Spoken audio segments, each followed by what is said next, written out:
Hello guys, welcome to our channel blogging method. दोस्तों, आप देख रहे हैं WP training program for beginners. ये हमारा सेकेंड वीडियो है। दोस्तों, आज इस वीडियो में आपको बताने वाला हूँ wordpress.com और wordpress.org के बीच में क्या फर्क है और इसके अंदर क्या एडवांटेज और डिसएडवांटेजेस है। तो वीडियो को अंत तक देखते रहना और हमारे चैनल को जरूर सब्सक्राइब करके और बेल नोटिफिकेशन को ऑन करके रखें, क्योंकि हर दिन नया वीडियो आने वाला है। आप इस कोर्स को देख के फुल्ली सीख जाएंगे कैसे एक प्रोफेशनल वेबसाइट आप डिजाइन कर सकते हैं। तो चलिए लेट्स गेट स्टार्ट। दोस्तों, पहले मैं बताऊंगा wordpress.org के बारे में। दोस्तों, देख सकते हो ये wordpress.org का साइट है। ये एक ओपन सोर्स CMS प्लेटफॉर्म है। ये एक टाइप का सॉफ्टवेयर है। इसको आप अपने लाइव सर्वर पे अपलोड करके उससे वेबसाइट बना सकते हैं। ये है wordpress.org और ये है wordpress.com। ये एक सेल्फ होस्टेड प्लेटफॉर्म है। इसके अंदर प्री लोडेड वर्डप्रेस इंस्टॉल होके आते हैं। जस्ट इसके अंदर आपको अकाउंट बनाना पड़ते हैं और उसके बाद आप इजीली एक वेबसाइट को क्रिएट कर सकते हैं। सेम ही प्रोसेस है जैसे wordpress.org पे इस सॉफ्टवेयर की मदद से आप कर सकते हैं। wordpress.com पे भी सेम तरीके से बना सकते हैं, पर इसके अंदर कुछ फीचर लिमिटेड है। तो दोस्तों, नेक्स्ट जो डिफरेंस है, wordpress.org का पूरा कंट्रोल आपके हाथ में होता है और wordpress.com पे वर्डप्रेस इसको हैंडल करते हैं, इसलिए फुल्ली फ्लेक्सिबल नहीं है wordpress.com। तो आप wordpress.org के अंदर अनलिमिटेड प्लगइन को इंस्टॉल कर सकते हैं, उसका कोई लिमिटेशन नहीं है। पर wordpress.com पे ये नहीं है। आप बाहर से किसी भी प्लगइन को अपलोड नहीं कर सकते हैं। वर्डप्रेस का खुद का कुछ गैलरी है, उसके अंदर कुछ लिमिटेड प्लगइन है, उसको ही आप जस्ट इंस्टॉल कर सकते हैं। तो ये है थर्ड डिफरेंस। उसके बाद है wordpress.org फुल्ली फ्री है। आपको इसके लिए एक भी पैसा देना नहीं पड़ते हैं, पर अगर आप इसको लाइव सर्वर पे अपलोड करते हैं उसके बाद ही आपको लाइव सर्वर का सिर्फ चार्ज देना पड़ते हैं। पर wordpress.com पे ये नहीं है। ये एक सेल्फ होस्टेड प्लेटफॉर्म है। इसके लिए आपको होस्टिंग चार्ज मंथली पे करना पड़ते हैं। तो ये है फोर्थ डिफरेंस। उसके बाद है wordpress.org पे, जैसे मैंने कहा हो, के अंदर कोई भी लिमिटेशन नहीं है।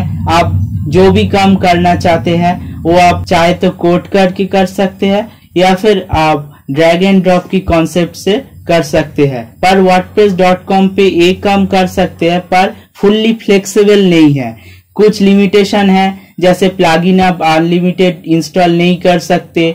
उसके बाद है थीम्स, बाहर से किसी भी प्री बिल्डेड थीम को भी नहीं लगा सकते। इसके अंदर जो गैलरी पे बाय डिफॉल्ट थीम होता है उसी से ही आपको काम चलाना पड़ते हैं। ये है फिफ्थ डिफरेंस। उसके बाद है wordpress.org का ड्रॉबैक। इसके अंदर अगर wordpress.org को यूज करते हो तो आपके साइट के अंदर फुल्ली कंट्रोल आपके पास होता है, इसलिए आपको कुछ मेंटेनेंस चार्ज देना पड़ते हैं। जैसे इसका सर्वर कॉस्ट आपको खुद को पे करना पड़ते हैं और इसका जो सिक्योरिटी है, सिक्योरिटी के दिक पे भी आपको ख्याल रखना पड़ते हैं, क्योंकि हैकर्स बहुत सारे स्क्रिप्ट रन कराते हैं और इंटरनेट पे बहुत सारे थीम मिल जाते हैं जिसके अंदर कुछ स्क्रिप्ट होते हैं और उसी स्क्रिप्ट से बैकडोर क्रिएट करा जाते हैं और आपके साइट इजीली हैक हो जाते हैं। इसलिए इसका पूरा सिक्योरिटी का ख्याल आपको रखना पड़ते हैं।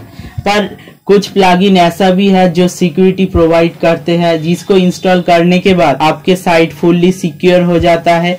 फिर भी आपको इसका सिक्योरिटी के पूरा ख्याल आपको खुद को रखना पड़ते हैं। wordpress.org का परफॉर्मेंस लाइव सर्वर के ऊपर डिपेंड करते हैं, इसलिए अगर आपके सर्वर ठीक ठाक नहीं है, कम प्राइस वाला सर्वर है, तो आप wordpress.org का जो साइट है वो डाउन हो सकते हैं। इसलिए wordpress.org का इतना ड्रॉबैक आपको खुद को सहना पड़ता है। wordpress.com अगर आप यूज करते हो तो इसके अंदर जो एडवांटेज मिलते हैं वो org के अंदर नहीं मिलते हैं। इसके लिए आपको चार्ज देना पड़ते हैं। जैसे मेंटेनेंस चार्ज wordpress.com पे आपको देना नहीं पड़ते हैं। ये फुल्ली वर्डप्रेस के हाथ में होता है, इसलिए इसका पूरा सर्वर कॉस्ट आपको मंथली पे करना पड़ते हैं और इसके बदले वो फुल्ली मेंटेनेंस दे देते हैं। wordpress.com का जो इनिशियल प्लान है वो बिल्कुल ही फ्री है, पर कुछ लिमिटेशन भी है। बहुत कम काम इसके अंदर आप कर सकते हैं। wordpress.com का जो इनिशियल प्लान है वो सर्वर हमेशा लाइव होते हैं, इसलिए आपको चिंता करने की जरूरत नहीं होते हैं। कभी भी इसके सर्वर डाउन नहीं होता। wordpress.com का फुल्ली कंट्रोल वर्डप्रेस के हाथ में होता है, इसलिए आपको चिंता करने की जरूरत नहीं होता है। इसका सारे सिक्योरिटी का ख्याल वर्डप्रेस खुद रखता है। दोस्तों wordpress.org का जो CMS सॉफ्टवेयर है उसको डाउनलोड करने के लिए साइट को विजिट करने के बाद नीचे आ जाइए। उसके बाद यहाँ पे आप देख पाएंगे गेट वर्डप्रेस, इस पे क्लिक करेंगे, डायरेक्टली डाउनलोड हो जाएगा।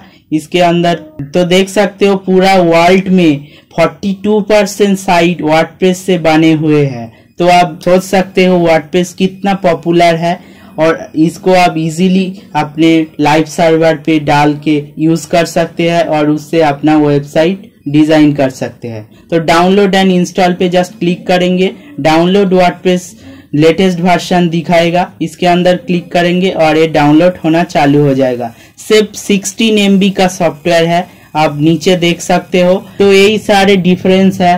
अगर आप चाहे तो wordpress.com को यूज कर सकते हो, पर मैं पहले ही कह दिया हूँ wordpress.com के फुल्ली फ्लेक्सिबल नहीं है, सारे काम आप नहीं कर सकते हैं। इसलिए आप एक सस्ता वाला होस्टिंग लेके पहले सीख लीजिए और उसके अंदर wordpress.org का जो फ्री सॉफ्टवेयर होते हैं उसको इंस्टॉल करिए और आप इजीली वर्डप्रेस को सीख पाएंगे। नीचे डिस्क्रिप्शन पे लिंक दे दूंगा, उसके अंदर बहुत ही चीपेस्ट प्राइस पे आपको होस्टिंग मिल जाएगा, यानी लाइव सर्वर मिल जाएगा। उससे आप इजीली अपने साइट को होस्ट कर सकते हैं और वर्डप्रेस को सीख सकते हैं। और अगर आप चाहते हैं अपना फास्ट साइट स्टार्ट करना, वो भी आप उस सर्वर पे कर सकते हैं। तो दोस्तों हम इस कोर्स में फुल्ली wordpress.org के ऊपर ही सीखेंगे। वीडियो को जरूर लाइक करें। तो हम नेक्स्ट वीडियो में बताएंगे इसी वर्डप्रेस को कैसे अपने लाइव सर्वर पे इंस्टॉल कर सकते हैं, एक फुल्ली प्रोफेशनल वेबसाइट आप बना सकते हैं। इस वीडियो में इतना ही, तो तब तक के लिए good bye and take care, Tata.